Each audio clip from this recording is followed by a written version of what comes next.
Hello, this is Rob and Mike from the McClellan Financial Group of Asante Capital Management, and this is Think Smart with TMFG.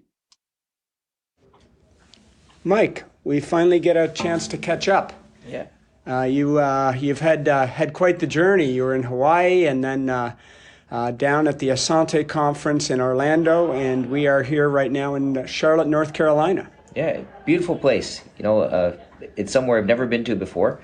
A few facts I found. Believe it or not, it's the second largest financial city in the U.S. Would have never known that, but it's growing quite rapidly and actually a very nice city. What I think was interesting is when one of the gentlemen today was describing it, almost every major financial institution in America, their second biggest office is in Charlotte. Yep. Which makes it the second biggest financial center. Yep.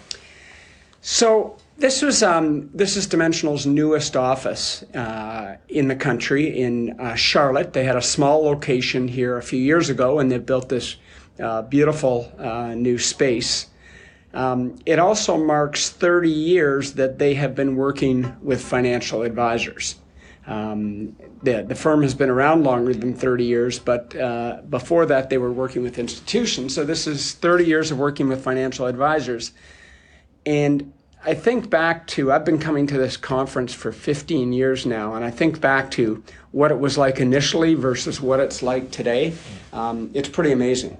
Well, every conference has a theme, and the main theme of this conference has been evolution and how the company has evolved over those 30 years to where it is now.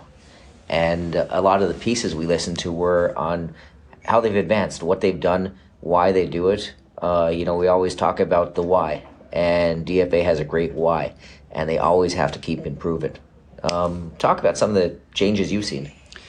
Well, I can think of the portfolios and just how portfolios evolve. So when we first started using them, they didn't really have a full suite of investment solutions. They had a Canadian equity, they had a U.S. equity, they had an international equity, and one fixed income investment strategy. They didn't have a real estate strategy. So in the 15 years that I've been working with them, they've added in that fixed income. Not just one, not just two, but now 3 strategies. Plus, they've now put them all together in what's called a global strategy, a global portfolio, global fixed income, and that really has worked. The other piece is just even on the equity side. They added an emerging market component that didn't used to exist 10 years ago, 12 years ago. They've added a core strategy, which made for a smoother experience for the client. A little less volatile, if you like, as opposed to the more aggressive value tilts and what we call small cap tilts. And then they've evolved even from that to, the global balanced portfolio. So putting it all together in one package, and they can do far better rebalancing and selection than we can. It's very interesting how they work, because many years ago, we worked in the mutual fund world. And how the mutual fund world used to work is the companies would try to think of something that could make them more money. And they would go out and they'd come up with a product that could make more profits for the company and make them more money, and then they'd try to sell it to advisors. Everything is reversed to Dimensional. The latest new products have come from advisor requests. Advisors see what's missing and what they need for their clients to make the client experience better, and then they'll go and study that and see if they can economically create that for the advisors. So that's always an interesting thing, like the economically create. Like they won't launch a fund unless they know they can get $250 million in it within a few years. Why is that? Well, because they don't want their fees too high. Yeah. They said the solution won't be effective if the fees are too high. So they want to be able to do the thing for less than 40 basis points. And if the fund isn't big enough, it's going to be more than that. And they say, well, we're not going to give our clients that portfolio then. Yeah. So what are they working on now? What were some of the new strategies that aren't yet in play, but that we're hearing about might be in play down the road? They went through the usual type of stuff on all the premiums, and they talked a lot about profitability. They brought that in a few years ago, and to see how that affects portfolios. They talked a lot internally, things they do that we don't even know about. From an outsider, corporate governance was something they talked about. I never even considered that before.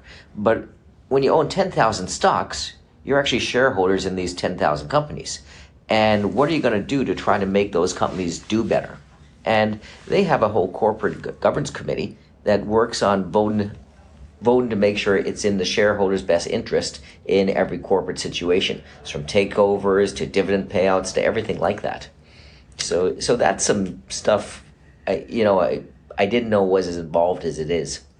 And it's also something that's been pointed out that in the index fund world doesn't exist because it's just an index fund. So they don't get involved at all in corporate governance, making sure that companies are doing the right things. What are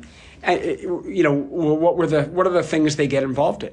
Believe it or not, they get involved in executive compensation.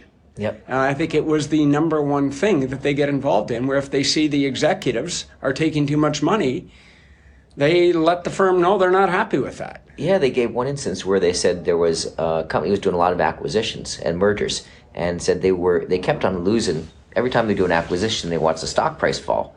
And when they went in with the books, they realized the CEO that was in charge of the company, his pay was based on mergers and acquisitions rather than being linked to success of the company. So again, they voted him out. The board voted him out of the CEO role and replaced it.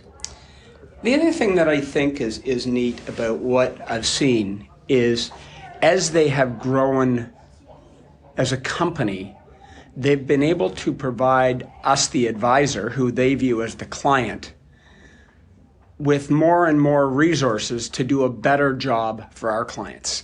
And we've seen a bit of that in our practice. We've grown to 13 support staff, and we've been able to do more events, do bigger events, provide more services, bring in a tax service, all these things that a lot of advisors out there can't do because they just don't have the scale. Dimensional now has the scale they've started putting a whole training program on how we can become better advisors. Yeah. Other thing here is the quality of the staff and the people that work for Dimensional is beyond any company I've ever seen. Yesterday they had a couple of people speak. One was a guy, his name was Moulay, and he came over from Senegal. He played basketball at Kansas City and went and he talked about all the things that affected him in his since he was a child. And it was such a moving story. He grew up in Senegal. He was playing basketball there, and he's about 6'8", right? 6'9", huge guy. And he got to the point where he started to take up basketball from soccer, and he grew so quickly that he had a size 14 foot. And in Senegal, you couldn't get a size 14 shoe.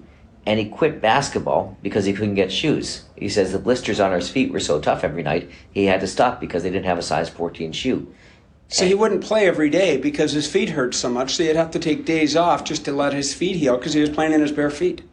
And he talked about one person who came into town who talked to him and just went and gave him a pair of shoes. And he said his whole career moved because a guy gave him a pair of Nikes. It's stunning how people can have an effect on people's lives. And talked about the coaches in his life and all the people who made a difference. And now he's a big guy at Dimensional and doing extremely well. Well, he got injured, right? Couldn't play basketball anymore. The doctor said, I suggest you end your career now. Yeah. And he went and got his MBA. And what he said was the doctor was an interesting thing because he said he put down things he appreciated in life. And he said he got good objective advice. And he compared that to what we have to do. He said that wasn't what he wanted to hear. He was a 21-year-old basketball star at Kansas City. Last thing he wants to hear is you have to quit basketball. But the doctor gave him good advice. He said, if you want to continue to walk and have a normal life going forward, there is different professions to be in. Then he says there's a different way to be a professional than just an athlete. And that's where he went and got his MBA. So, that was fantastic to hear him. So you come to one of these things and, you're always testing, are our clients in the right strategy? And, we use predominantly one strategy. We've been predominantly one company for 15 years. That's huge loyalty. Like, I sometimes question myself, is that right? And yet I want all my money to be there.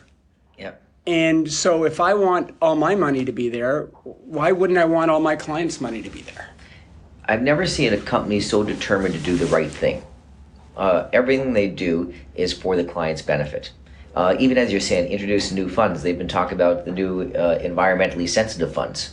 And there's enough demand in that in the US for them to have created that type of fund. And they were talking in Canada, again, they have to see if the scale's there, because they don't want to have people in something that's not economically viable. But they're always looking forward. They're always looking in the future. And so many companies don't take that initiative to try to create new things and advance. And most fund companies I've dealt with have been interested in the shareholders' profits. Yeah. And Dimensional is a privately owned firm, and all the people, it's owned by the employees, and their goal is to be the best, managers of money in the world. Absolutely. And I believe it. I think they are. Do you think that being a privately owned firm helps? Absolutely. Yeah. 100%. They don't have to ask their shareholders. It makes a big difference. Yep. They don't have to be publicly traded and, see their stock go up and down. They can just do the right thing every day. Yep. And take a really long-term view. It's interesting. Well, I think that's good for today. This is Rob and Mike with Think Smart with TMFG of the McClellan Financial Group of Asante Capital Management. You have been listening to the McClellan Financial Group of Asante Capital Management Limited.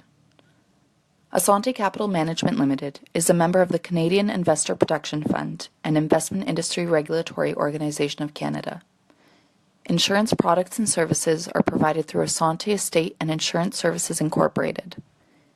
This material is provided for general information and is subject to change without notice. Every effort has been made to compile this material from reliable sources, however, no warranty can be made as to its accuracy or completeness. Before acting on any of the above, please make sure to see a professional advisor for individual financial advice based on your personal circumstances.